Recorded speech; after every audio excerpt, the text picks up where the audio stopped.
I come, waiting for the kingdom come. In His name I find, in His name I find, in His name I find the peace I seek. In His name I find, in His name I find, in His name I find the joy I seek. Shalom, shalom, Bapak Ibu yang terkasih di dalam Tuhan. Saat ini kita berkumpul kembali di Jum Sema Adonai. Kita mau belajar pelajaran sejarah penebusan, lanjutan dari buku seri yang keempat. Bapak Ibu, kami sangat senang sekali kalau Bapak Ibu berantusias untuk belajar kebenaran firman ya. Baik Bapak Ibu yang terkasih, sebelum kita memulai, saya akan meminta Ibu Aling untuk memimpin kita di dalam doa pembukaan. Dipersilakan.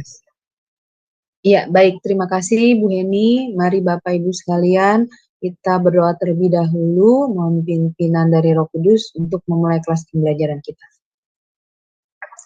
Bapa kami yang di surga, terima kasih dan puji syukur ya Bapa untuk kesehatan dan juga kesempatan yang sekali lagi diberikan kepada kami di dalam ruangan ini pada malam ini untuk kembali belajar tentang kebenaran firman. Ya Bapa, biar kiranya selalu ada penyertaan dan pimpinan-Mu dalam kelas pembelajaran kami. Berkatilah Ibu Heni ya Tuhan yang menjadi moderator dalam memimpin kelas ini. Mampukan Ibu Heni untuk bisa membawa acara pembelajaran kelas ini dari awal hingga akhir dengan baik dan dengan lancar. Dan juga berkatilah operator yang bekerja di belakang layar ya Tuhan. Mampukan juga para operator untuk bisa melakukan tugas dan kewajibannya dengan sebaik-baiknya. Dan berkatilah juga internet kami Tuhan, sehingga dalam pembelajaran kelas ini, internet kami dapat berlangsung dengan lancar, tanpa kendala apapun yang akan menghalangi pembelajaran kelas kami. Berkati juga Pak Yudi ya Tuhan, yang akan menyampaikan kebenaran firman. Mampukan Pak Yudi dan beri urapilah setiap perkataannya, sehingga Pak Yudi bisa menyampaikan kebenaran firman-Mu sesuai dengan kehendak hati-Mu kepada kami semua. Dan bukalah hati dan pikiran kami yang berada dalam ruangan ini maupun yang berada di live YouTube. Berikanlah juga hikmat yang daripada-Mu Tuhan, sehingga firman yang disampaikan oleh Pak Yudi dapat kami terima dengan benar, dengan pemahaman yang benar. Dan materaikan firman-Mu itu di dalam hati dan pikiran kami, dan mampukanlah untuk menjadi rema di dalam diri kami, dan mampukan kami untuk dapat melakukannya, memberitakan dan mengajarkannya kepada sesama kami. Terima kasih Tuhan, kami serahkan waktu pembelajaran ini dari awal hingga akhir hanya di dalam tangan-Mu, dan kami patahkan segala kuasa kegelapan yang akan menghalangi pembelajaran kelas kami ini dalam nama Yesus. Terima kasih Tuhan Yesus. Doa ini kami panjatkan dalam satu nama, yaitu Tuhan Yesus Kristus, Juru Selamat kami yang hidup. Haleluya. Amin. Amin, amin.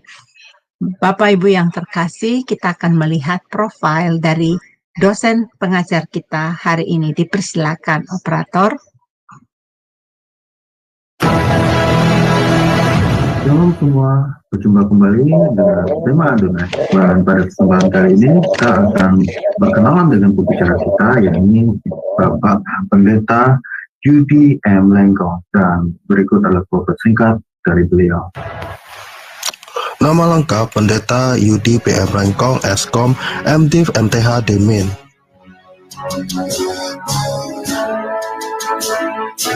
Tanggal lahir Manado 21 Oktober tahun 1979. Alma mater Sarjana Komputer Eskom di Universitas Bina Nusantara Jakarta pada tahun 2003.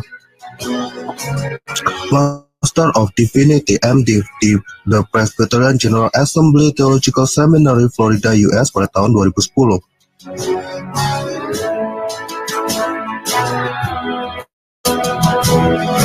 Doctor of Ministry Demin di Perry Theological Seminary Florida US pada tahun 2015. Master Teologi MTH di STT Bethesda, Bekasi pada tahun 2021. Pelayanan. Beliau pernah melayani sebagai pendeta di Gereja Presbyterian Bukit Sion Indonesia di Jalan Ragawana 1 nomor 2 Puri Cinere, Depok. Pembicara seminar buku seri Sejarah Penebusan untuk Yayasan Damai Sejahtera Utama, Depok. Dosen di STT Hagiasmos Mission, Jakarta. Dan sekarang beliau melayani sebagai pendeta di Presbyterian Bukit Sion Indonesia di Jalan Ciliwung nomor 5 Purwantoro, Kecamatan Blimbing, Kota Malang, Jawa Timur.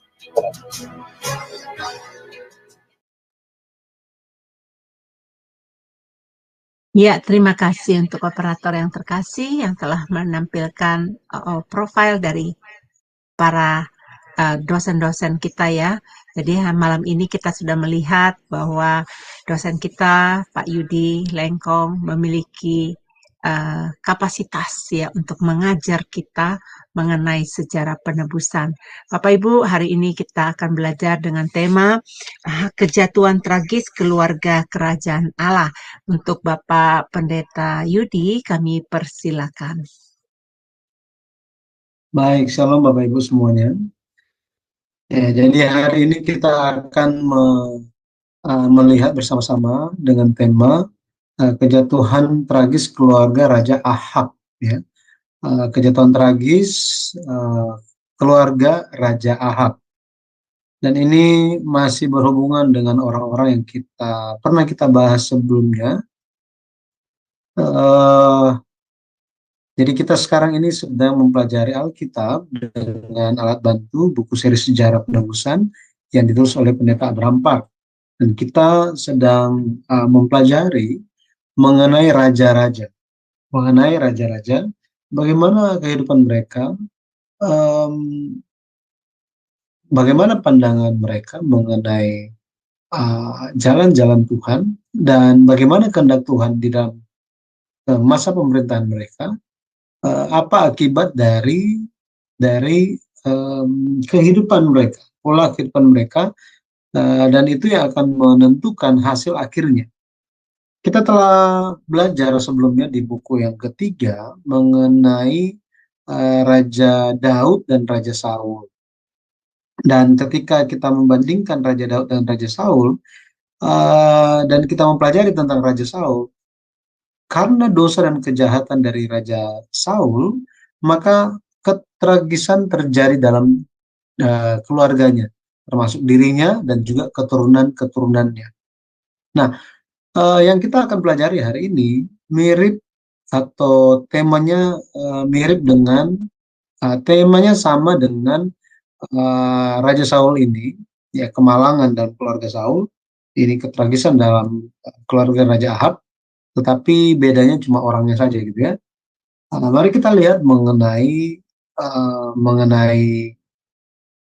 kejatuhan tragis dari Raja Ahab, keluarga Raja Ahab, dan mari kita belajar melalui Raja Ahab ini mengenai peristiwa yang kemalangan yang terjadi dalam keluarga dia, bagi dirinya dan keluarganya, sehingga kita pun bisa belajar bagaimana menjalankan kehidupan iman di hari akhir ini. Ya. Baik, ini sebelah kanan bawah itulah buku yang keempat yang ditulis oleh Pendeta Abraham Park, dan saya menyarankan Bapak Ibu untuk memilikinya sehingga bisa memahami kronologi raja-raja Israel Utara dan Yehuda Selatan, secara khusus bisa memahami dengan baik secara kronologis mengenai raja-raja yang kita baca di 1 Tawarik, 1-2 Tawarik, dan 1-2 Raja-Raja. Ya, baik. Kita hari ini akan bicara mengenai Raja Ahab. Kita baca terlebih dahulu 2 Raja-Raja 10 ayat 11. 2 Raja-Raja 10 ayat 11 kita baca. Lalu Yehu membunuh semua orang yang masih tinggal dari keluarga Ahab yang di Yizreel, juga semua orang besarnya, orang-orang kepercayaannya dan imam-imamnya. Tidak ada padanya seorang pun yang ditinggalkan Yehu hidup. Kalau kita perhatikan mengenai ayat ini, muncul seseorang yang bernama Yehu. Nah, Yehu. Yehu ini dipakai Allah sebagai alat untuk menghakimi dan memusnahkan, membinasakan semua orang yang ada hubungannya dengan Ahab. Tidak ada seorang pun yang ditinggalkan. Bayangkan, tidak ada seorang pun yang ditinggalkan. Ini bukan hanya bicara mengenai keluarganya, bukan hanya orang terdekatnya, tetapi juga orang-orang yang mengikuti jalan-jalan Ahab. Semua dimusnahkan, sampai bersih. Wah, ini sangat-sangat menakutkan. Jadi, marga Ahab udah nggak ada lagi. Seperti hilang di telan bumi. Hilang di telan bumi. Ini mengingatkan kita mengenai silsilah Kain. Silsilah Kain di Kejadian pasal 4 itu seolah-olah tidak pernah terdengar lagi sampai hari ini. Ya. Jadi ketika Kejadian pasal 4 itu selesai, Kejadian pasal 5 itu sudah tidak mau singgung sama sekali mengenai Kain itu. Dia dilupakan untuk waktu ribuan tahun lamanya. Ketika di Perjanjian Baru untuk mengingat dosanya, ya, dosa dari Kain, maka muncul lagi Kain itu. Jadi yang diingat hanya dosanya saja, tidak ada yang baik mengenai dia. Nah, jadi mari kita lihat apa yang terjadi dengan keluarga Ahab ini, kejatuhan tragis seperti apa yang dialami. Jika kita lihat bagan ini, jadi buku tersebut, bagan ini diambil, saya copy, saya ambil dari buku Sejarah Penebusan yang keempat. Jadi ketika membahas seorang raja, pendeta Abraham Pap, penulis buku seri Sejarah Penebusan, itu menyusun bagan ini sehingga kita tahu, oh, Ahab, dia memerintah 22 tahun lamanya. Dari tahun berapa sampai tahun berapa? Oh, dari tahun 873 SM sampai 852 SM. Ya, di sini ada A di sini. Apa maksudnya A? Nah, itu kalau kita tahu ada semester 1, semester 2, semester genap, semester ganjil. Nah, sistemnya sama. Jadi misalnya tahun 2024 ini dibagi 2, itu dari Januari sampai Juni, kemudian dari Juli sampai Desember, gitu ya. Jadi 6 bulan. Jadi ada A, bagian A dan bagian B. Nah, ini maksudnya.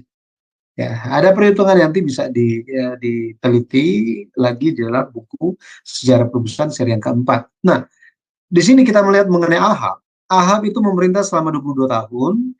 Dia, kalau kita lihat, dia ketika dia menjadi raja di Israel Utara, di Yehuda Selatan, Asa itu sudah menjadi raja.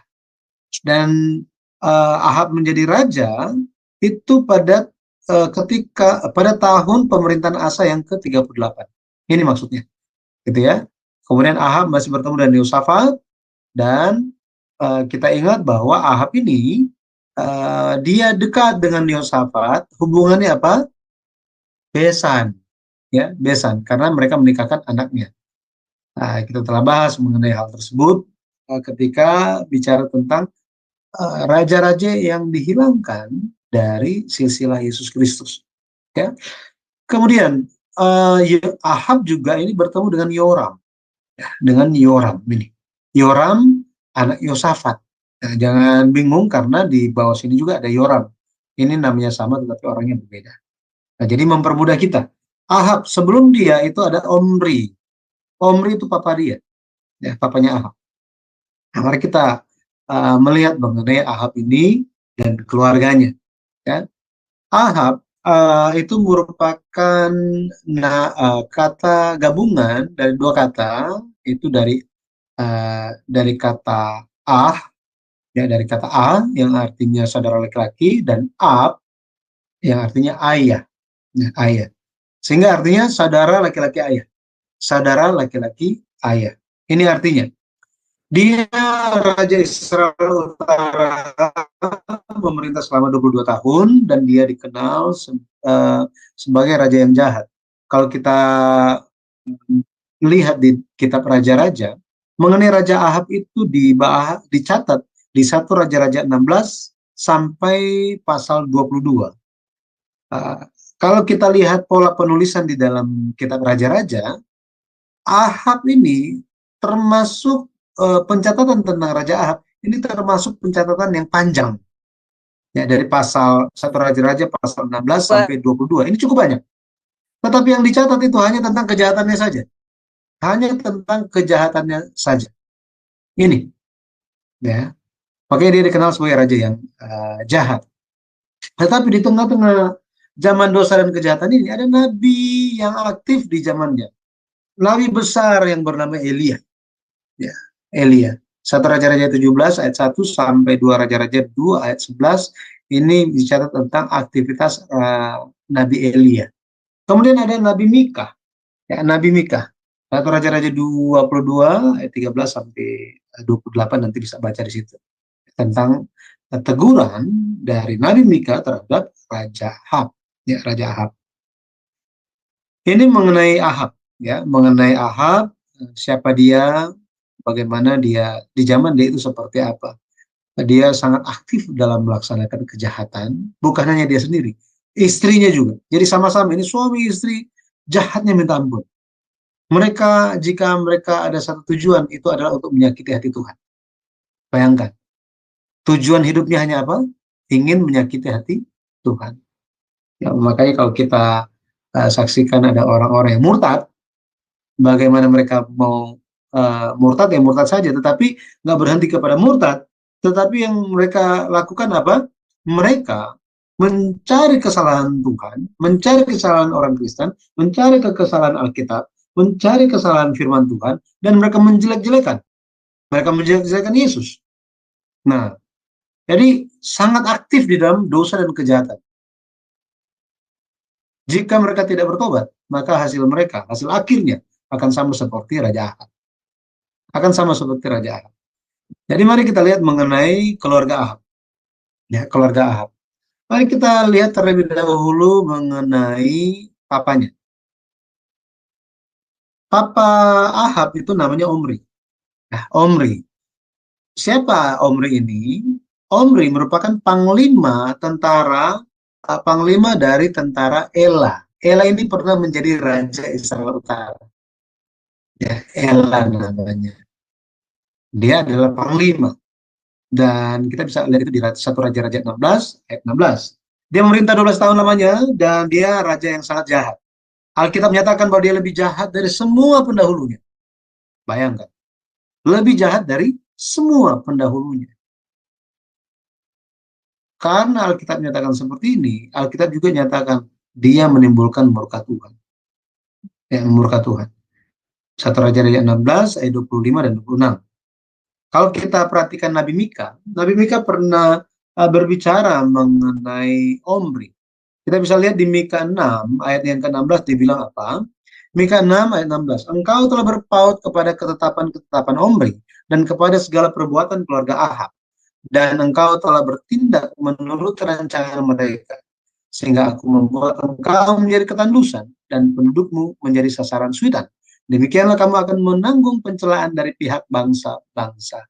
Nah, Nabi Mika ini, kita ingat dia bernubuat tentang Yesus akan lahir di Bethlehem, kan?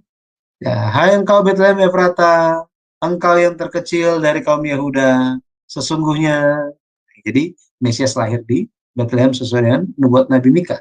Tetapi Nabi Mika ini, Nabi yang sama ini, berbicara tentang Omri. Ya, tentang Omri dan tentang Ahab. Ini papa dan anak ini, Omri dan Ahab.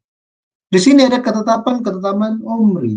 Ini menunjuk kepada apa? Ini menunjuk kepada perbuatan dosa dari Omri, bagaimana dia itu memberontak melawan Allah, dia mengabaikan Allah. Dengan cara apa? Menyembah berhala. Menyembah berhala. Ini Omri, ya. Di dalam Alkitab, kalau kita baca di dalam Alkitab, dicatat juga mengenai Omri itu bahwa ada kepahlawanannya. Kepahlawanannya itu sangat terkenal. Sangat terkenal. Lebih lagi tentang Omri ini dicatat di dalam catatan-catatan sejarah dunia, bahwa Omri ini sangat hebat dalam politik, militer, pemerintahan. Dia luar biasa. Dia luar biasa. Akan tetapi dia itu sangat aktif di dalam menyembah berhala. Aktif di dalam penyembahan berhala. Makanya ada dalam banyak ketetapan-ketetapan Omri. Jadi banyak hal yang diatur oleh dia sampai-sampai tentang hal-hal yang mengharuskan rakyat untuk melakukan kejahatan, dosa dan kejahatan melawan Tuhan. Seperti ini. Ya. Lebih lagi kalau kita lihat dia hubungan diplomatik itu sangat kuat. Ya. Salah satu yang dia lakukan adalah kerjasama dengan Raja Sidon bernama Etbaal. Dengan cara gimana? Menikahkan anaknya yang bernama Ahab dengan anak perempuan Etbaal. Yang bernama siapa? Izebel. Ya, Izebel ini. 1 Raja-Raja 16 ayat 31 mencatat hal ini. Ya. Nah, maka kita bisa lihat Ahab itu lahir dalam keluarga yang seperti apa dan bagaimana keaktifan dari papanya untuk menyembah berhala. Itu sangat-sangat hebat. Ya, sangat-sangat hebat. Istri dari Ahab itu siapa? Namanya adalah Izebel. Ya, Izebel. Izebel, kalau kita lihat kurang penjelasan mengenai arti namanya di dalam Alkitab, tetapi nama ayahnya adalah Etbaal. Ya, Etbaal, yang berarti hidup bersama Baal. Ini Izebel. Apa yang dia lakukan? Kalau kita lihat, apa yang Izebel ini lakukan? Izebel, dia itu kerjaan dia setiap hari hanya mempengaruhi suami dan anak-anak, semua keluarga dia, orang sekitar dia untuk melakukan dosa dan kejahatan. Bahkan dia menghasut suaminya. Dia memperlancar ide dosa, dia mengeksekusi ide dosa dan kejahatannya dalam hal membunuh orang yang tidak bersalah. Ini kerjaan hari-hari dari Izebel. Kemudian apa yang Izebel lakukan? Dia ada nabi-nabi sendiri, nabi-nabi Baal, gitu ya, nabi-nabi Baal. Dan Izebel ini dia membunuh nabi-nabi Tuhan. Dia membunuh nabi-nabi Tuhan. Sampai-sampai Elia, dia hampir putus asa. Dia di hadapan Tuhan, dia katakan, Tuhan, tidak ada yang tersisa. Tinggal saya sendiri. Gitu ya. Kenapa? Karena Izebel telah membunuh nabi-nabi Tuhan. Siapa? Akhirnya Elia, dia merasa sendirian. Tidak ada rekan kerja di ladang Tuhan lagi. Hanya sendirian. Lebih lagi Izebel ini berusaha keras untuk membunuh Nabi Elia. Wah, dia itu sangat-sangat aktif. Dia dengar Nabi Elia aja pengen muntah dia. Sampai pengen muntah. Wah, pokoknya dia bisa sakit gara-gara ingat Nabi Elia. Bayangkan. Sampai seperti itu bencinya terhadap hamba Tuhan. Bapak Ibu, saudara-saudari pernah bertemu dengan orang yang sangat tidak suka hamba Tuhan? Ya, itu tidak tenang hidupnya. Yang dia pikirkan setiap hari bagaimana supaya melakukan kejahatan, mencelakakan orang yang benar. Inilah Izebel. Ini yang Izebel, ya.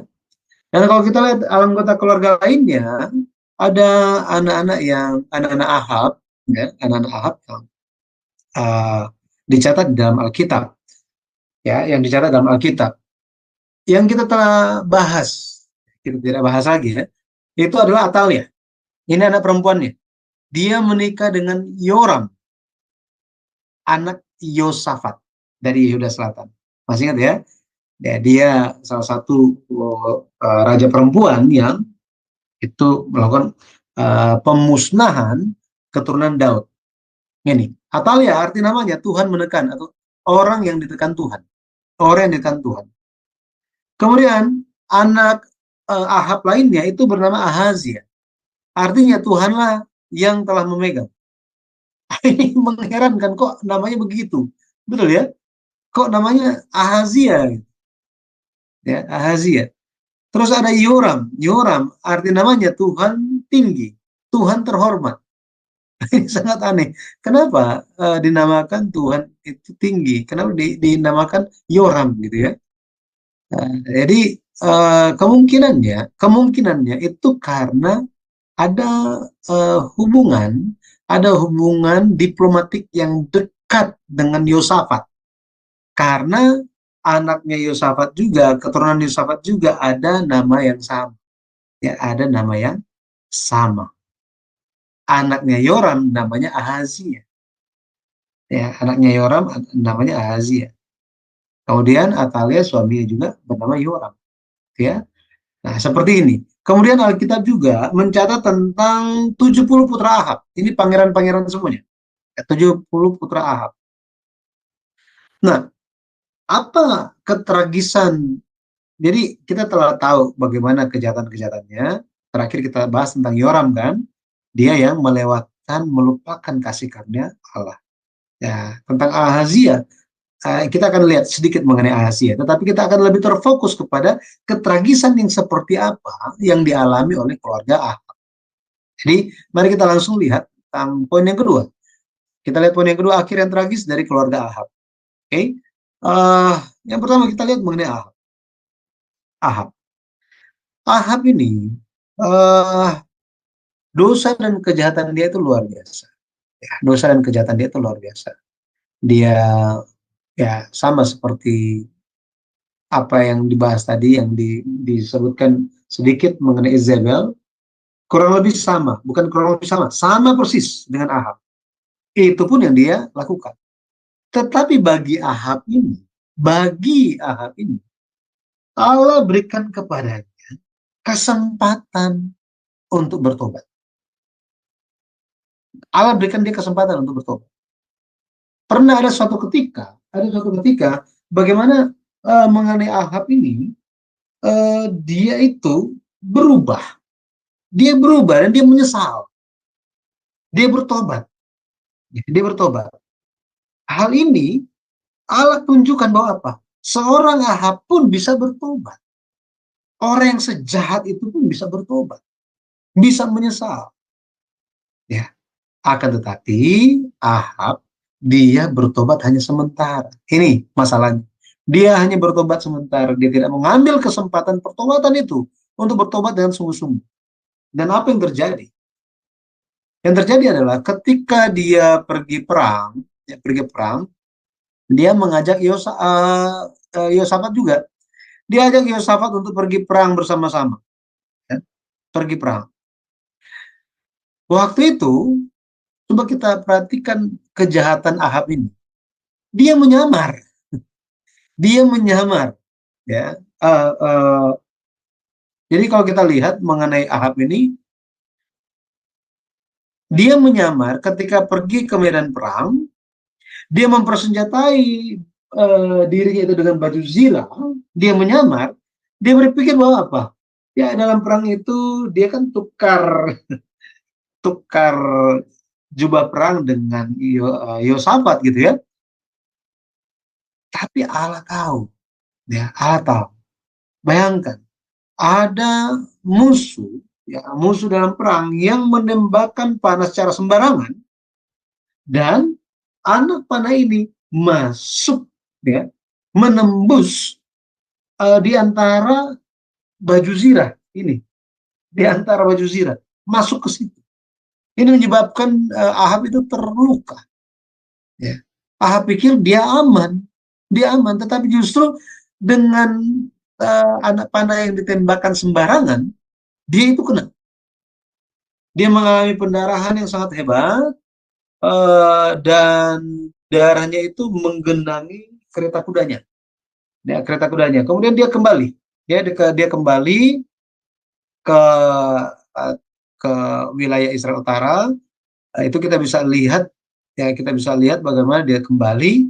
Dia mati, dan dia dimakamkan di Samaria. Tetapi ketika kereta kudanya itu dibersihkan di pinggir kolam yang biasa digunakan wanita-wanita sundal untuk mandi. Dan darahnya itu dijilat oleh anjing-anjing. hal ini terjadi sesuai dengan firman Allah, sesuai dengan nubuat penghakiman dari Allah yang dijatuhkan kepada Ahab. 1 Raja-Raja 21 ayat 19 dan pasal 22 ayat 37 sampai 40. Bayangkan, anak panah itu ditembakkan sembarangan. Betul kan? Ini bukan kebetulan. Tidak ada yang kebetulan. Ya, tidak ada yang kebetulan. Karena Tuhan sudah berbicara. Pada akhirnya itu digenapi. Ya. Jadi anak panah yang menembus dan masuk ke antara baju zirah Ahab yang menyebabkan kematiannya, ini sepenuhnya di dalam kedaulatan Allah. Di dalam kedaulatan Allah. Sangat tragis nasib dari Ahab ini, gitu ya. Dia berpikir bahwa dia itu akan selamat. Hari ini kalau kita lihat, kita sering baca kitab Mazmur gitu ya. Ketika Daud itu menulis kitab Mazmur, Daud berbicara tentang musuh-musuhnya. Benar ya? Makanya kiranya engkau menyelamatkan aku dari musuhku, biarlah musuhku mendapatkan malu, gitu ya. Daud sering bicara mengenai hal ini. Nah, Daud memiliki keyakinan bahwa apa? Segala hal di dalam hidupnya ada di dalam pemeliharaan Tuhan. Ini, dalam pemeliharaan Tuhan. Bagaimana musuh merencanakan kejahatan bagi dirinya, pada akhirnya semua akan digagalkan. Seolah-olah ketika Daud itu menderita, musuhnya berpikir, saya sudah menang. Tetapi justru sesaat kemudian itu apa? Dibalikkan situasinya. Musuh yang mendapatkan celah dan malu. Hal yang sama. Ketika Yesus Kristus ditangkap, disalibkan, setan itu bersuka cita. Gitu ya. Iblis itu waduh pesta-pesta. Orang jahat semuanya berpesta pora. Mereka pikir mereka sudah menang. Tetapi mereka tidak mengetahui kemisteriusan darah Yesus Kristus. Ini kemisteriusan dari darah Yesus Kristus. Lewat darah yang tercurah, pada akhirnya justru apa? Kematian Yesus Kristus itu membuat kebangkitan hidup atau penyelamatan itu terjadi. Karena genaplah janji Tuhan bahwa apa? Umatnya ditebus lewat darah yang dikorbankan. Ini. Lewat darah yang dipercikan, maka keselamatan terjadi.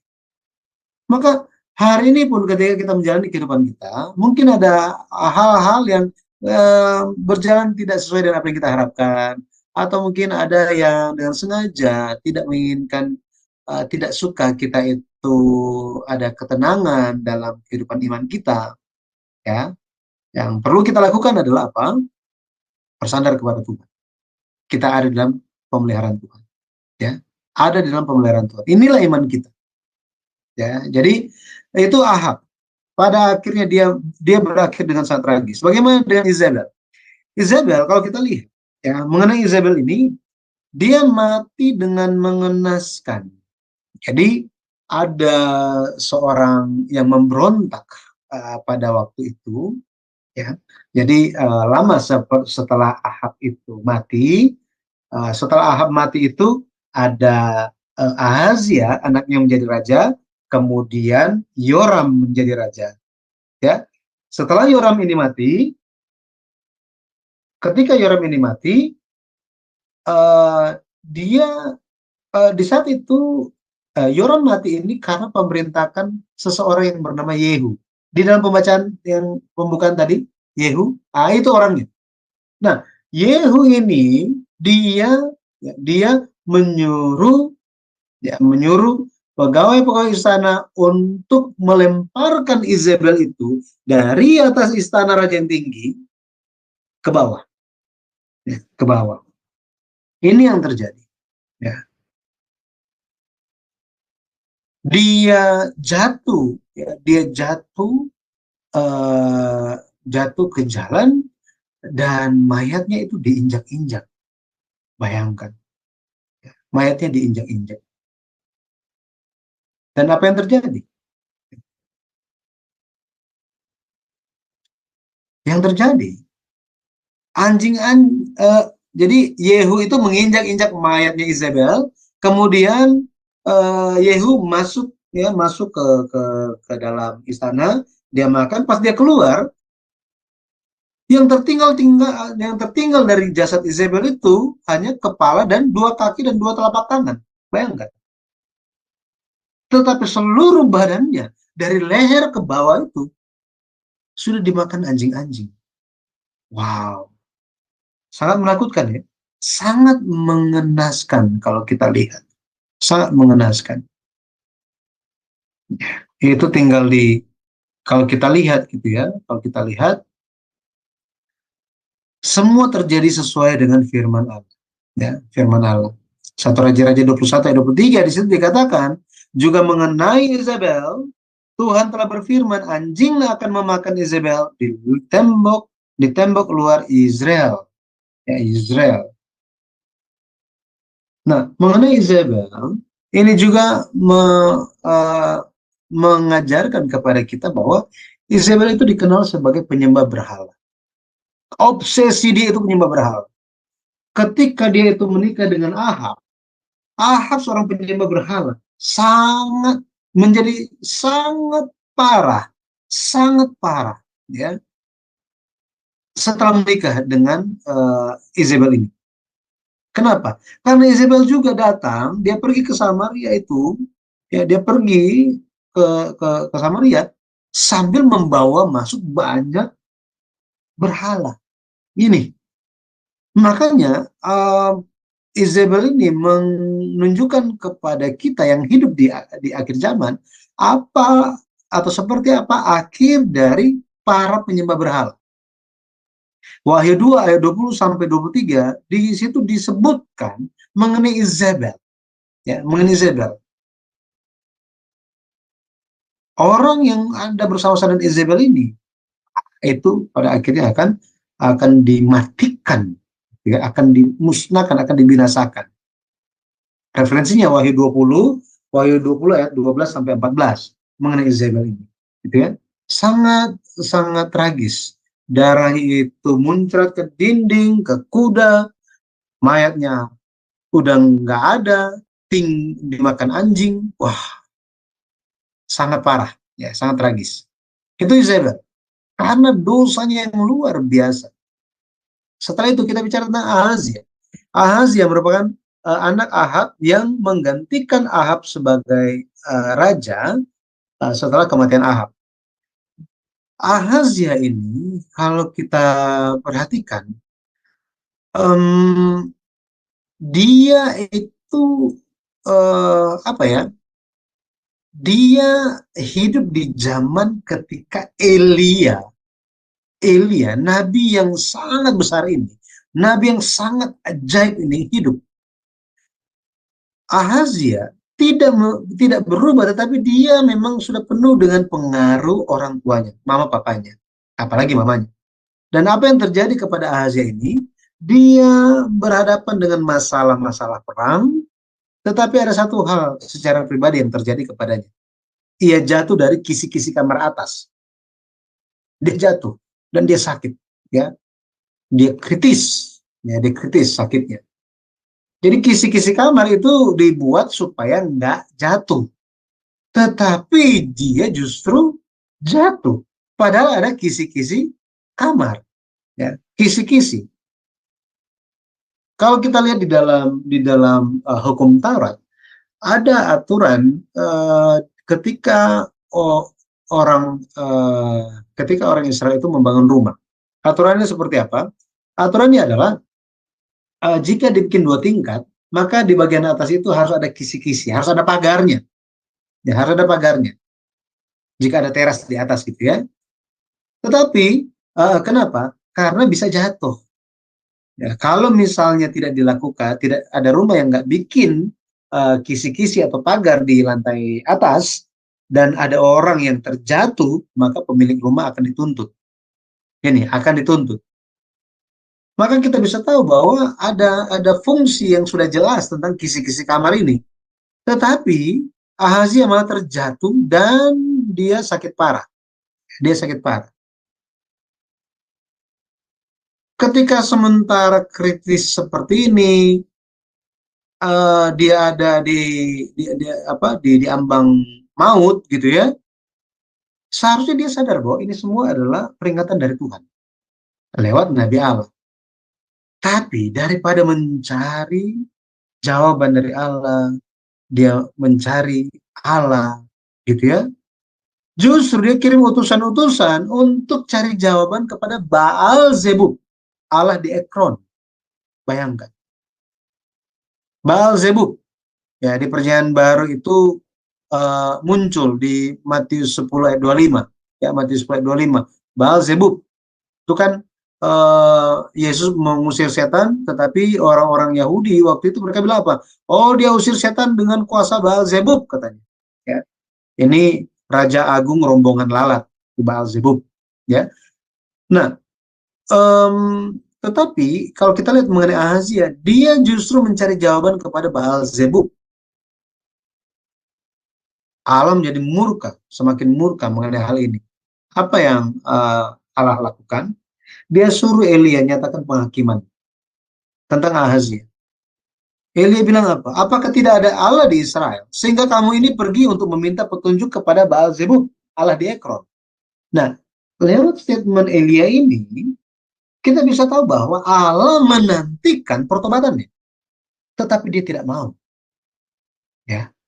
Elia bilang apa? Engkau tidak akan bangun lagi dari tempat tidur di mana engkau berbaring, sebab engkau pasti akan mati. 2 Raja-Raja 1 ayat 3-4. Jadi Allah ingin Ahazia ini bertobat, dia supaya bisa sembuh. Tetapi Ahazia tidak mau bertobat.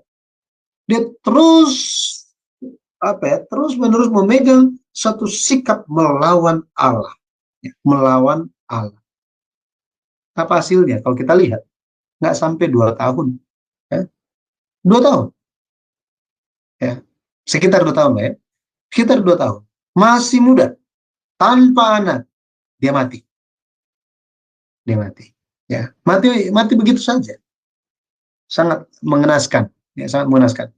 Dan Ahazia ini setelah dia mati, dia digantikan oleh siapa? Yoram. Nah, ini yang kita bahas minggu lalu. Ya, Yoram ini dia bekerja sama dengan ponakan dia yang bernama Ahazia. Ya, kita melihat bagaimana akhir dari Yoram ini kan. Jadi Ahazia ini putra dari Atalia. Nah, Yoram bersama dengan ponakannya yang bernama Ahazia, ini beda dengan Ahazia saudaranya ya, beda. Namanya aja yang sama. Jadi Yoram bersekutu dengan keponakannya melawan Raja Aram di Ramot Gilead. Tetapi yang terjadi, Yoram itu terluka. Ya, terluka. Apa yang terjadi? Yang terjadi, dia itu dipanah oleh Yehu dan menembus sampai ke jantungnya. Bayangkan. Nah, ini Yehu yang tadi, yang di ayat yang pembacaan kita tadi, pembukaan. Nah, ini. Mayat dari Yoram ini dilempar ke kebun Nabot. Masih ingat Nabot? Nabot ini pemilik kebun anggur, kebun yang diinginkan oleh Ahab. Ahab mau beli, Nabot bilang apa? Enggak, saya nggak mau jual kepada kamu. Kamu jahat, luar biasa. Tidak mau. Nah, kemudian Ahab dia pulang rumah, dia nggak mau makan, susah tidur. Ya, istrinya yang bernama Isabel bilang apa? Sayang, kenapa kamu? Ah, udah nggak usah ngomong. Iya, coba cerita aja. Akhirnya dia cerita mengenai Nabot itu kan. Terus si Isabel dia menghasut tua-tua di wilayah Nabot tinggal dan mereka akhirnya membunuh Nabot. Jadi kalau kita lihat Yoram mati sesuai dengan nubuat Nabi Elia kepada Raja Ahab. Sesuai dengan nubuat Nabi Elia. Makanya Yoram itu arti namanya Allah ditinggikan atau meninggikan Allah. Yoram tidak meninggikan Allah. Dan hasilnya dia bukannya meninggikan Allah, dia menyalahkan Allah, melewatkan semua kasih karunia Allah. Dia berusaha membunuh Nabi Allah, membunuh Elisa kan? Ya, ini zamannya Elisa ya, Yoram ini. Pada akhirnya ya hidup dia tuh mengenaskan. Itu Yoram. Nah, bagaimana dengan Atalia? Kita udah bicara mengenai Atalia ini. Dia mati dengan tidak normal, mengenaskan. Dia dibunuh, dibawa keluar dari dari rumah Tuhan. Kenapa demikian? Karena di rumah Tuhan itu kalau kita lihat, jadi dia dibunuh, ya dia dibunuh dengan pedang. Kalau kita lihat, gitu ya, di pintu gerbang kuda, ya di pintu gerbang kuda, dia tiba di sana. Di pintu gerbang kuda, dia dibunuh di situ dengan pedang rakyatnya. Ya, ini kita bisa lihat setelah 6 tahun. Setelah 6 tahun, Atalia itu memerintah sebagai raja perempuan, menggantikan anaknya. Dia mati mengenaskan. Rakyat-rakyat merubuhkan rumah-rumah Baal, memecahkan patung-patung, bahkan membunuh semua imam Baal. Ya. Hal yang seperti ini. Ini yang terjadi kalau kita lihat, ya, Atalia, anak perempuan dari Ahab. Jadi anak-anaknya itu mati semuanya. Terlebih apa? 70 putra Raja Ahab, pangeran semuanya. Pangeran semuanya. Semua orang-orang pembesar, ya, semua orang-orang pembesar, orang-orang kepercayaan, imam-imam yang mereka miliki. Imam-imam yang mereka miliki. Ya, imam-imam dari siapa namanya? Isabel itu semuanya dimusnahkan. Nanti bisa baca di 2 Raja-Raja pasal 10, 2 Raja-Raja pasal 10 ayat 1 sampai 11. Nah, apa yang terjadi di situ? Kalau kita lihat, yang terjadi adalah Yehu mengirimkan surat kepada seluruh pemimpin di seluruh wilayah Israel Utara. Dan Yehu bilang, apakah kalian akan setia kepadaku? Karena semua anggota keluarga Ahab itu semua sudah mati. Isabel juga sudah mati. Gitu ya. Yoram sudah mati. Bagaimana? Oh ya, kami mau setia. Jika kalian semua mau setia, jadi dia kirimkan lagi surat kedua, penggal kepala dan bau dari 70 putra Ahab dan bawa kepada saya. Jadi ini bukan cuma 1 sampai 10 anak, bukan. Ada 70 anak, bayangkan. Putra Ahab. Jadi, para pemimpin Israel di seluruh wilayah menangkap 70 pangeran itu, bantai mereka, taruh 70 kepala putra Ahab ini ke dalam keranjang, dikirim kepada Yehu. Yehu timbun, yang menjadi 2 timbunan di depan pintu gerbang sampai keesokan paginya. Ini menakutkan ya. Ini ceritanya mengerikan. Tetapi demikianlah akhir dari keluarga yang melakukan dosa dan kejahatan dan melewatkan semua kesempatan untuk bertobat. Ditanggung semuanya. Karena tidak ada yang mau berubah, tidak ada yang mau berbalik. Yehu bukan hanya 70 putra saja, tetapi orang-orang besar, orang kepercayaan, semuanya, sampai tidak ada yang tersisa. Semua terjadi sesuai dengan firman Tuhan. Sesuai dengan firman Tuhan. Ya, nubuat Elia, sesungguhnya aku akan mendatangkan malapetaka kepadamu, aku akan menyapu engkau dan melenyapkan setiap orang laki-laki dari keluarga Ahab, baik yang tinggi maupun yang rendah kedudukannya di Israel. 1 Raja-Raja 21 ayat 21. Ini sangat menakutkan. Betapa jahatnya seseorang ketika mendengar hal yang seperti ini. Setidaknya kan ada rasa takut ya. Ini kan hal yang menakutkan. Tetapi tidak ada. Mereka tidak takut lagi kepada Tuhan. Tidak takut lagi kepada Tuhan. Semuanya genap. Apa yang Elia sampaikan itu genap semua.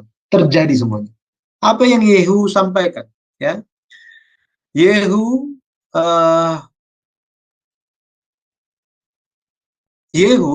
nanti bisa baca di 2 Raja-Raja 10 ayat 10, dikatakan bahwa semuanya itu terjadi sesuai dengan firman Tuhan. Kita baca ya, apa yang Yehu katakan. Kita akan lihat di 2 Raja-Raja 10, 2 Raja-Raja 10, ayat yang ke-10. Kita lihat, ayat yang ke-10. Ya, dikatakan bagaimana? Ketahuilah sekarang bahwa firman Tuhan yang telah diucapkan Tuhan tentang keluarga Ahab tidak ada yang tidak dipenuhi. Tuhan telah melakukan apa yang difirmankannya dengan perantaran Elia, hambanya. Bayangkan. Ayat 11 dikatakan, tidak seorang pun yang ditinggalkan hidup. Terjadi sesuai dengan firman Allah. Maka kesimpulannya bagaimana? Kesimpulannya begini, Bapak, Ibu, saudari sekalian, kejatuhan tragis terjadi dalam keluarga Ahab. Ini disebabkan apa? Ya, disebabkan oleh apa? Ini disebabkan oleh dosa Ahab. Dosa Ahab. 1 Raja-Raja 16 ayat 31 di situ dinyatakan bahwa apa? Seakan-akan belum cukup ia hidup dalam dosa-dosa Yerobeam bin Nebat. Maksudnya apa? Maksudnya dia sudah melakukan dosa Yerobeam yang sangat dibenci oleh Tuhan. Ya, kita perlu ingat ada penilaian, kita telah lihat tentang penilaian raja-raja kan? Penilaian raja-raja. Kalau di Yehuda Selatan, yang menjadi standar adalah apakah mereka mengikuti jalan Daud atau tidak. Itu Yehuda Selatan. Ikut jalan Daud atau tidak. Tetapi di Israel Utara disebutkan ikut dosa Yerobeam atau tidak. Nah ini, ikut dosa Yerobeam atau tidak. Ahab, dia hidup dalam dosa Yerobeam. Tetapi apa? Itu tidak cukup. Sampai-sampai apa? Dia ciptakan dosa dan dosa dan dosa dan dosa lagi. Ini luar biasa. Pada akhirnya, ya, sikap dia yang menyepelekan perbuatan dosa, ini merupakan sikap menghina Allah. Sikap yang menghina Allah. Dan Allah menghukum sesuai dengan apa yang diperbuat. Ini. Nah, ini berlaku sama. Kita akan dihakimi sesuai dengan apa yang kita lakukan, apa yang kita perbuat. Benar ya? Allah akan membalaskannya kepada kita, entah dosa dan kejahatan kita, atau iman, perbuatan dari iman kita, perbuatan baik kita, perbuatan benar kita. Jadi ketika seseorang menghina Allah, itu pasti akan dihukum. Pasti. Makanya ini mengajarkan kita, mengingatkan kita bahwa mari kita jangan pernah menghina Allah dengan menyepelekan dosa. Ini, menyepelekan dosa. Oh, itu tidak apa-apa. Oh, it's okay. Dulu pernah ada yang tanya kan, bagaimana mengenai white lies, katanya. Nah, itu jangan. Maka kita senantiasa meminta tuntunan Tuhan. Kita baca beberapa ayat dan kita selesai. Ya, jadi Raja Ahab yang telah menghina Allah, dihina oleh Allah sampai pada akhir hidupnya, dan dia mati dengan tragis, gitu ya.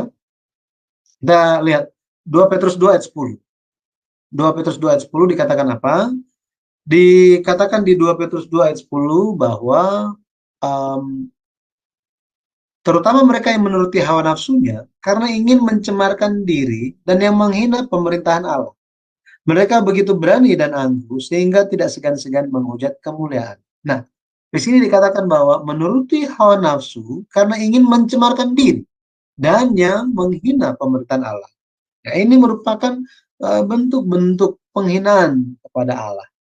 Ya, makanya kita harus berjaga-jaga.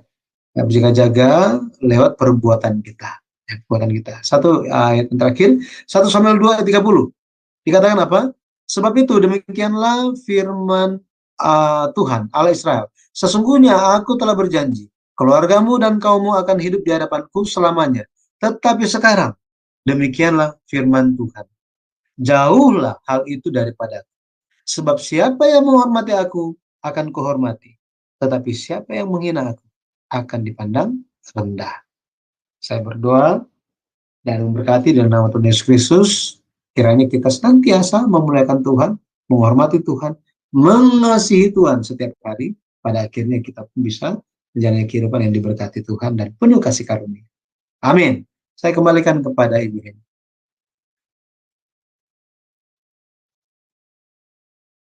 Ya, terima kasih pengajaran yang sangat luar biasa ya. Saya banyak belajar dari Raja Ahab yang konyol ini, yang tidak mematuhi perintah Tuhan. Kita akan diskusi. Ini Bapak Ibu yang ada di live streaming, salam juga untuk Pak Harun ya, yang telah menyampaikan salamnya melalui YouTube. Dan kalau ada pertanyaan, Bapak Ibu yang di sini juga nanti kita sama-sama bisa diskusikan. Sebelumnya saya minta Ibu Aling untuk menayangkan acara-acara selanjutnya buat acara-acara Sema Adonai. Ya, baik. Terima kasih Bu Heni. Baik Bapak Ibu, saya akan membacakan acara-acara channel Sema Adonai seminggu ke depan. Ya.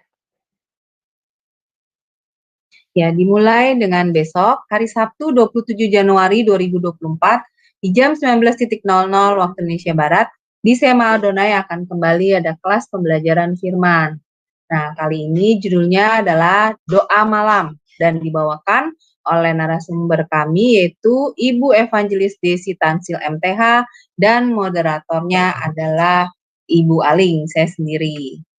Kemudian, di hari yang sama, hari Sabtu, di pukul 21.00 waktu Indonesia Barat, di Sema Adonai masih ada kelas pembelajaran terakhir, yaitu temanya Melihat atau Masuk Kerajaan Surga. Dan yang menjadi narasumbernya adalah Pak Pendeta IR James Sendri, dan moderatornya adalah Ibu Heni. Selanjutnya, nah ini hari Minggu ya Bapak Ibu, 28 Januari 2024.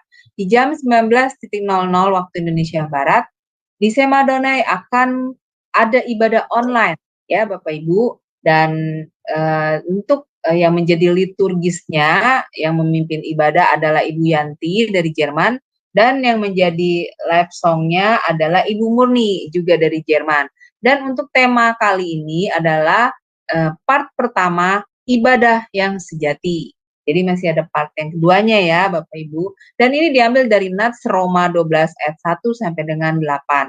Dan yang menjadi narasumbernya adalah Pak Pendeta Daniel Palungan yang adalah gembala kami. Nah ini untuk ibadah online ini Bapak Ibu dapat melihatnya di channel Sema Adonai ya Bapak Ibu ya. Baik, selanjutnya hari Senin. Nah, tanggal 29 Januari 2024 di jam 21.10 waktu Indonesia Barat. Nah, masih ada kelas pembelajaran firman Bapak Ibu. Nah, temanya kali ini adalah apa yang kita bawa kepada Tuhan saat kita datang kepadanya. Nah, ini yang menjadi narasumbernya seperti biasa Pak Pendeta DR Setio Nugroho MTH, dan moderatornya adalah Bro Agus. Selanjutnya ini adalah renungan pagi Sema Adonai ya Bapak Ibu, dan ini diadakan setiap hari dari Senin sampai Sabtu, dimulai dari jam 5.30 pagi dan dilayani oleh hamba-hamba Tuhan yang sangat memberkati. Dan jadi untuk renungan pagi Sema Adonai, lalu kemudian ibadah online kami, dan juga renungan pagi dari Bapak Gembala kami, yaitu Pak Daniel, setiap hari Jumat 1 kali seminggu. Jadi Bapak Ibu harap mensubscribe channel ini dan menyebarkannya kepada yang lain, sehingga membantu yang lain juga untuk bisa turun acara-acara dari Sema Adonai, dan juga bisa menjadi berkat bagi banyak orang. Terima kasih Bapak Ibu atas perhatiannya. Tuhan berkati. Ya, terima kasih untuk Bu Aling. Maaf saya ada batuk sedikit ya. Nah, Bapak Ibu yang terkasih, kita sudah belajar mengenai Raja Ahab ini ya. Nah, ayo Bapak Ibu, ada yang mau bertanya kah? Tadi saya di komen sama Sis Aling tentang apa yang dijelaskan oleh Pak Pendeta Yudi, dosen kita ya. Belajar luar biasa, yang berbuat jahat akan dilenyapkan oleh Tuhan, katanya gitu. Nah, Pak Ibu, kita mau bertanya nih kepada Pendeta Yudi, apakah itu suatu pelanggaran mutlak ya, karena Tuhan memberikan kepada bangsa Israel untuk menikah tidak boleh terhadap orang asing gitu.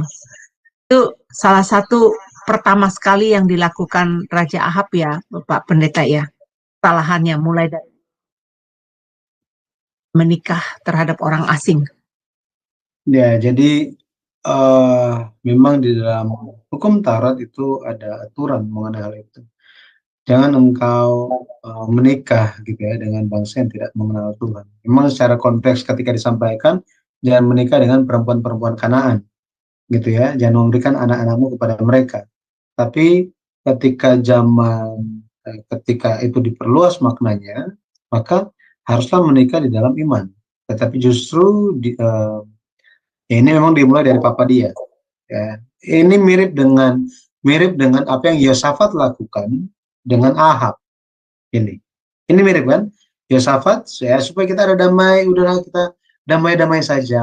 Lagi pula kan kita ini sama-sama Israel, keturunan Yakub, keturunan Abraham. Udah kita nggak usah perang aja, yang penting kita damai. Ya udah supaya rukun. Gimana kalau kita nikahkan anak kita? Nah ini dinikahkan. Jadi Yosafat hanya mengedepankan tentang pikiran manusiawi dia. Sama halnya dengan Omri juga sama. Omri menikahkan Ahab dengan anaknya Etbaal, anak penyembah berhala, anak seorang yang hidup senantiasa bersama-sama dengan Baal. Ya sudah arti namanya kan. Maka kita bisa lihat memang ada banyak pengaruh-pengaruh. Bukan terlepas hanya karena pernikahan yang salah, itu salah satunya, tetapi juga pengaruh dari orang tua yang salah. Pengaruh yang salah dari orang tua. Pengaruh yang salah dari orang tua. Ini juga berpengaruh besar. Ya, dan pada akhirnya ya itu berkembang mulai dari situ. Seperti Ibu katakan tadi. Berarti sangat mengerikan sekali ya. Jadi kalau dari silsilah ini, kalau kita lihat dari raja yang sebelum melakukan kesalahan besar, akhirnya keturunan-keturunannya juga melakukan kesalahan ya, tidak diberkati ya. Iya, Ya. benar sekali, benar sekali. Makanya kalau kita perhatikan perlu ada pengaruh yang baik dari seseorang untuk bisa berubah. Karena untuk bisa berubah itu iman itu bukan turun dari sorga terus tiba-tiba oh ya saya berubah. Enggak seperti itu. Gitu ya. Enggak seperti itu, tapi perlu ada pengaruh yang baik. Entah itu dia lihat, dia saksikan, atau dia dengar, atau ada yang membimbing dia. Contohnya apa? Contohnya Raja Ahaz. Masih ingat Raja Ahaz? Mungkin lebih banyak ingat kepada Hizkia. Ya, Hizkia. Hizkia ini hebatnya luar biasa. Raja yang hidup di jalan-jalan Daud. Wow, dia sangat berkenan di hadapan Tuhan. Tuhan sangat mengasihi dia. Tuhan sangat memberkati Hizkia luar biasa. Nabi Yesaya sangat sayang kepada dia. Gitu ya. Nabi Yesaya sangat sayang kepada dia. Sangat peduli kepada dia. Kalau kita lihat siapa papanya. Papanya adalah Ahaz. Ahaz ini jahatnya minta ampun. Jahatnya luar biasa. Sampai-sampai apa? Ada satu hal yang tidak dilakukan oleh raja-raja sebelumnya. Itu dia lakukan. Apa yang Ahaz lakukan? Dia persembahkan anaknya kepada dewa-dewa. Dengan cara apa? Membakar anaknya sendiri. Bayangkan. Itu Ahaz. Saking jahatnya. Tetapi, kok Hizkia bisa jadi raja yang benar? Nah, ini pertanyaannya kan? Itu karena pengaruh kalau kita lihat. Siapa orang tua? Ada nabi siapa di sekitar situ? Dan seperti apa pengaruh dari nabi ini? Ini, gitu ya. Jadi, memang pada akhirnya semua ada dalam kedaulatan Tuhan. Karena bagaimana Tuhan itu bekerja melaksanakan kehendaknya. Tetapi kita tidak bisa hanya, oh ya itu semua di tangan Tuhan. Saya angkat tangan gitu. Enggak. Tetap harus ada usaha dari kita. Benar ya? Kasih karunia diberikan kepada kita. Tapi kita perlu menjalankan hal itu. Tanpa itu, nggak bisa. Makanya ada istilah, bertepuk sebelah tangan. Bertepuk sebelah tangan. Itu kan negatif kan? Bertepuk sebelah tangan, berarti apa? Ini mau tepuk bagaimana ini? Nggak bisa. harus begini. Baru bisa. Kita, Tuhan, dan kita harus bertemu. Nah, jadi ini pengaruh-pengaruh seperti ini. Dan kalau kita lihat yang Ibu katakan tadi, saya teringat kepada Salomo. Ya, kepada Salomo. Bukan kalau papanya masih ada, ya itu sangat tegas papanya akan larang, gitu ya. Tetapi setelah papanya nggak ada, dia mulai ambil sana, ambil sini, ya kan? Semau dia, jadi supaya diplomatiknya aman di seluruhnya. Dia tidak mengandalkan Tuhan, tetapi mengandalkan cara manusia. Oh, gimana supaya aman? Kawin dengan anak raja itu. Kawin dengan anak raja itu. Mereka semua nggak bisa serang. Kenapa? Masa raja-raja itu mau serang anaknya? Iya kan? Kan anaknya ada di sini, gitu kan? Jadi aman semuanya. Tetapi dia lupa tentang nasihat-nasihat papanya. Peringatan Tuhan yang sudah 2 kali muncul kepada dia. 2 kali muncul kepada Salomo. Setiap istri yang satu ini datang, dia bawa berhala dia. Bayangkan kalau dikatakan ada 1000 istrinya. Total gitu ya, 1000. Setiap istri bawa satu berhala. Ada berapa banyak berhala di istana? Bayangkan, banyak sekali kan? Nah, itu terjadi. Sama. Ketika Isabel datang pun, Isabel membawa berhala-berhala dia. Bahkan membawa staf imam-imam berhalanya. Ini luar biasa. Ya. Sama. Ketika Atalia pergi menikah dengan Yoram, anaknya Yosafat, berhalanya pun dibawa. Tetapi Yosafat tidak memperhatikan mengenai hal itu, sehingga sangat kasihan, ya sangat kasihan. Berat hidupnya Yosia di akhir-akhir hidupnya itu dia sangat berat. Tapi ya seperti itu, harus menikah dengan benar. Atau setidaknya dari sekarang itu kita harus berdoa mengenai hal itu. Jadi saya teringat dengan Naomi ini. Dia punya menantu Ruth ya. Ruth itu tidak membawa berhalanya masuk ke dalam rumah Naomi, tetapi dia malah mengikuti Allahnya Naomi. Sehingga dia menjadi umat percaya. Wow, luar biasa sekali. Itu kita salut ya. Nah, ini mengenai Raja Ahab ini ya, Bapak Pendeta ya. Sangat-sangat kompromi dia dengan kejahatan itu. Sehingga tadi karena lingkungannya istrinya itu yang penyembah berhala itu. Sampai dia juga tega-teganya menipu si Nabot kalau nggak salah ya. Nabot ya. Yang punya kebun anggur dan ingin dia memiliki kebun anggur. Wow, itu saya nggak habis pikir ya, tapi ya memang gitu ya, kalau orang yang mengaruhi kejahatan, nalar sehatnya udah nggak berjalan ya. Sampai dia membunuh, memberikan siasat, sehingga kasihan sekali Nabot itu mati di hadapan masyarakat pada waktu itu dengan fitnah yang dari Raja Ahab ini. Wow. Banyak loh Pak Pendeta Yudi di zaman now, di zaman sekarang, orang-orang yang dibilang mereka dia adalah cinta Tuhan, penyembah Tuhan, tetapi masih saja melakukan hal-hal yang seperti Ahab lakukan ini. Banyak saya lihat. Ya, makanya ini memberikan suatu apa ya? Suatu pencerahan bagi kita yang hidup di zaman akhir ini bahwa Ahab dia orang yang jahat, ya orang yang jahat dan dia merencanakan kejahatan bagi orang benar, benar ya. Jadi Ahab itu jahat, istrinya jahat, jadi suami istri, keluarga ini jahat luar biasa. Dan suami istri yang jahat ini merencanakan kejahatan bagi orang benar. Ironisnya zaman sekarang orang yang terlihat benar merencanakan kejahatan kepada orang benar. Nah, ini orang yang terlihat benar. Maksudnya apa? Yang hanya di luar saja. Ya, Kristen, percaya Tuhan, amin. Ya, tetapi mereka apa ya? Mereka berpikir Tuhan tidak tahu. Sehingga mereka merencanakan hal yang jahat ya terhadap sesama, bahkan kepada Ya, nggak ada pilihan, nggak boleh kepada siapa-siapa, ya kan? Kepada siapapun. Tetapi ya, yang katanya anak-anak Tuhan masih melakukan hal itu. Nah, Hmm. jadi ini yang menjadi suatu pencerahan bagi kita bahwa kita perlu berjaga-jaga dan waspada, jangan sampai kita ada di posisi itu. Karena dunia ini jahat. Dunia ini mempengaruhi, dunia ini menggoda. Nah, jadi biasanya manusia itu kan ada tombol-tombolnya. Nah, ini Ya, betul. tombol-tombolnya, benar ya? Tombol-tombolnya. Nah, ketika kita itu dipencet tombolnya, waduh, kita langsung apa? Langsung berubah rupa, langsung muncul Betul. manusia lamanya.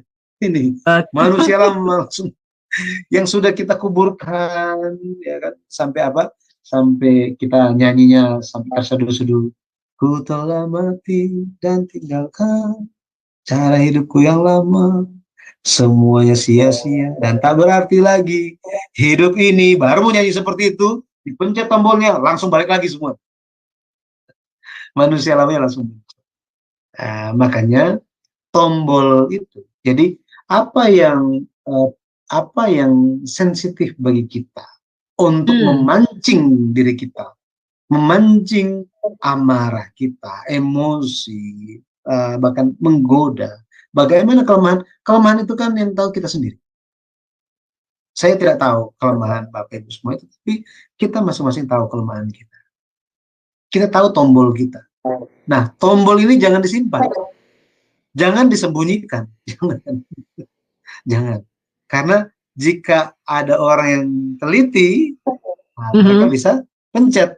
Dan itu bisa pencet. Kita ketemu dengan berbagai macam orang, semuanya terpencet. Aduh, mungkin ketemu 10 orang, 50 orang tidak terpencet itunya. Tetapi bisa saja orang yang kesekian pencet tombol.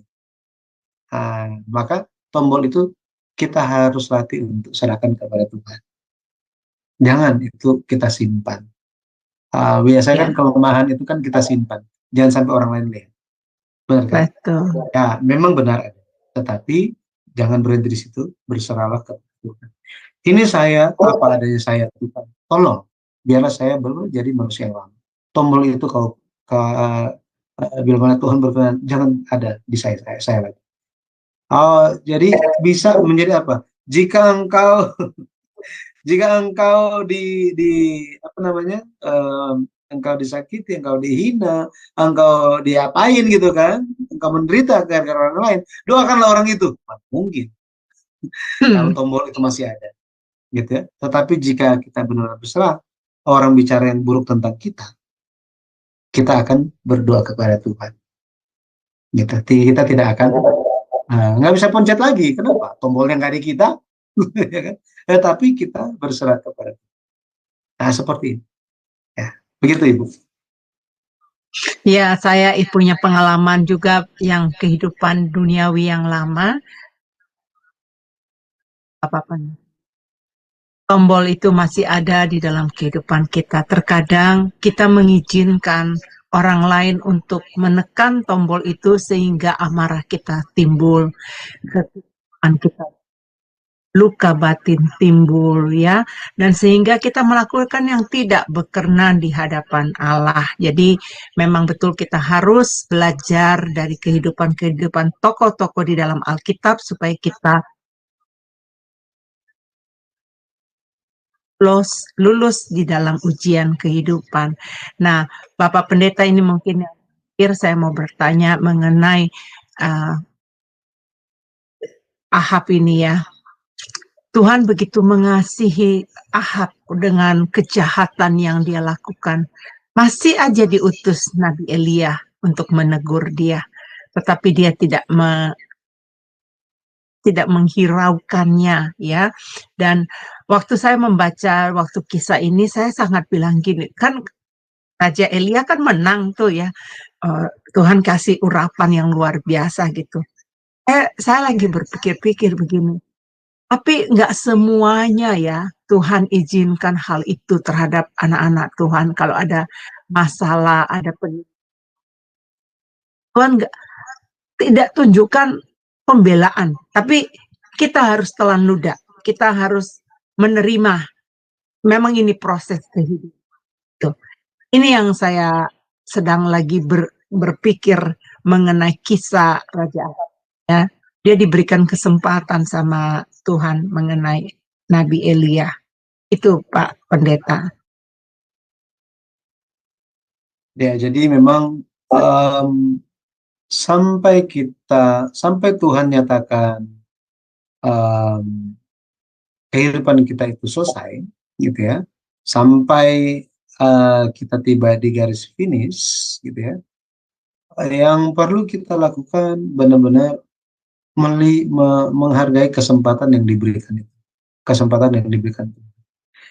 Pendeta Abraham Park, dia pernah berkata begini, kasih karunia dari Tuhan itu mengalir seperti sungai, ya, air sungai mengalir. Berapa banyak yang kita gunakan gayung, terus kita ambil, itulah yang akan menjadi milik kita. Gitu. Tetapi kasih karunia itu selalu mengalir, selalu ada, setiap saat, setiap waktu, setiap hari, selalu ada. Tergantung siapa? Kitanya. Mau ambil atau tidak. Ya, atau hanya nonton saja. Oh ya, wah dia alamiah seperti itu ya. Wah orang itu berubah. Wah hebat ya. Dia bisa berubah loh. Jadi sebenarnya perubahan orang itu gara-gara orang yang lain yang disaksikan. Mereka mengambil gayung itu dan mengambil kasih karunia itu. Itu menjadi milik dia. Mau dia gayung satu kali, mau berapa kali, dan dia sadar itu kasih karunia begitu melimpah, dan dia sangat perlu, maka dia akan ambil sebanyak-banyaknya untuk diri dia. Ya, dan berbagi kepada orang sesamanya. Tetapi ada orang yang hanya menonton saja. Oh, luar biasa ya. Waduh, saya nggak bisa kayaknya seperti itu. Langsung selesai itu. Statement itu. Bahwa saya tidak bisa. Harusnya nggak mungkin, saya terlalu lemah. Nggak mungkin, saya terlalu miskin. Saya, otaknya nggak nyampe. Itu saya nggak bisa kayak gitu. Memang sudah karakter saya. Nah, ini yang kita tidak boleh katakan. Ya, tidak boleh. Kenapa? Itu seperti kita, kalau Pendeta Abraham Park bilang, itu seperti kita itu duduk di tata Allah dan menghakimi diri kita mengenai apa yang bisa dan tidak bisa kita lakukan. Gitu. Nah, itu jangan kita lakukan. Tetapi kita berdoa. Tuhan, sayang, sulit sekali kayak seperti itu. Tapi saya mau buka mata saya supaya saya lihat kesempatan itu, dan saya kasih karunia itu menjadi milik saya. Saya ingin. Nah, inilah suatu kesadaran yang kita perlu miliki, dan saya percaya dunia ini perlu melihat itu. Karena dunia ini makin sulit keadaannya. Mau tinggal dimanapun banyak kesulitan dalam banyak hal. Mungkin di sini sulitnya yang ini, yang di sana sulitnya yang bagian mana, ya. Tetapi meskipun domisili kita beda-beda dengan jarak yang sangat jauh, tetapi istilahnya tetap sama, sulit. Betul ya. Tetapi kita juga jangan lupa kita ada hal yang sama. Tuhan, Tuhan Yesus, dia pasti akan memberikan jalan keluar bagi kita supaya kita bisa melihat jalan yang baik dan kita bisa ikut itu. Karena jalan yang baik itulah yang akan menuntun kita kepada air yang tenang, menuntun kita kepada istirahat yang kekal, menuntun kita kepada Yesus. Haleluya. Haleluya. Terima kasih banyak Bapak Pendeta Yudi telah setia mengajarkan kami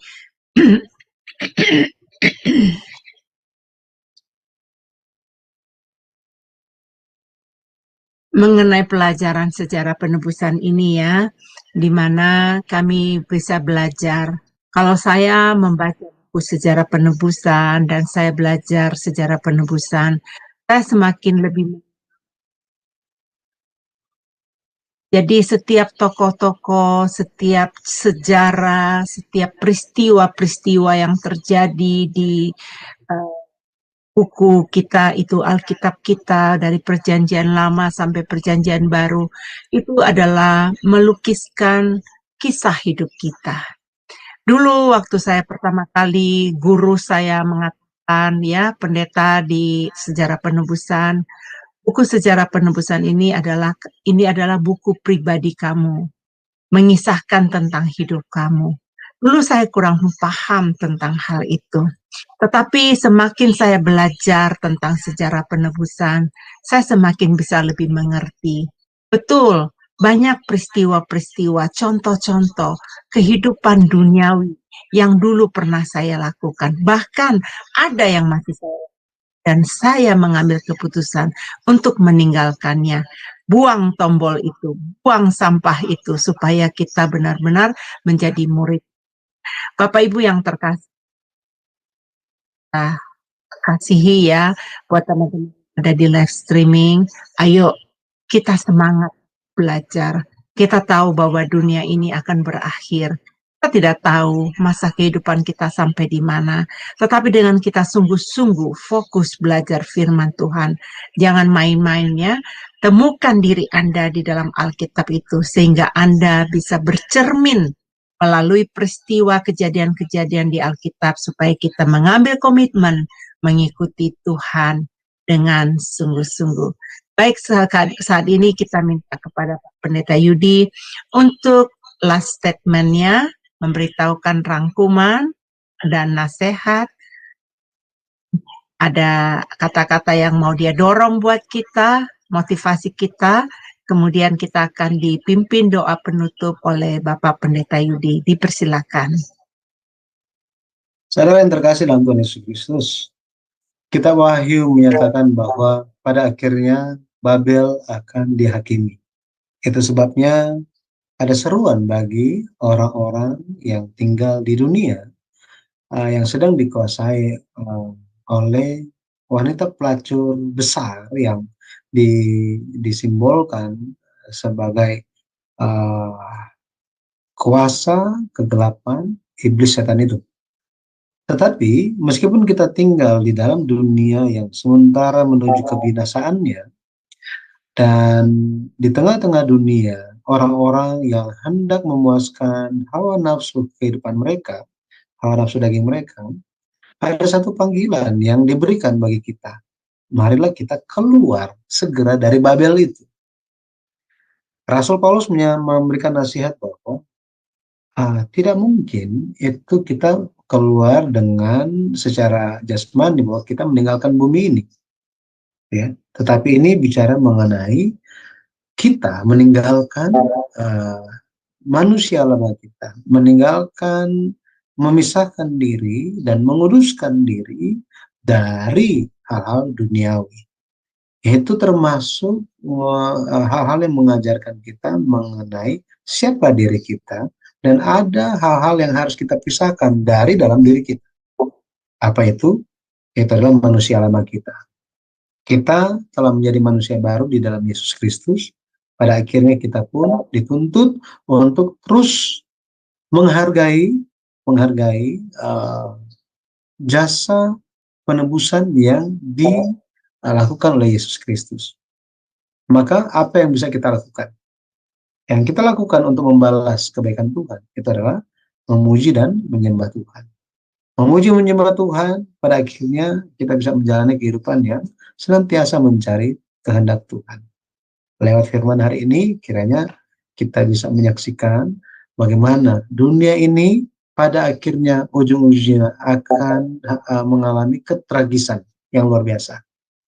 Mari kita mengingat saudara-saudara kita yang lain, banyak yang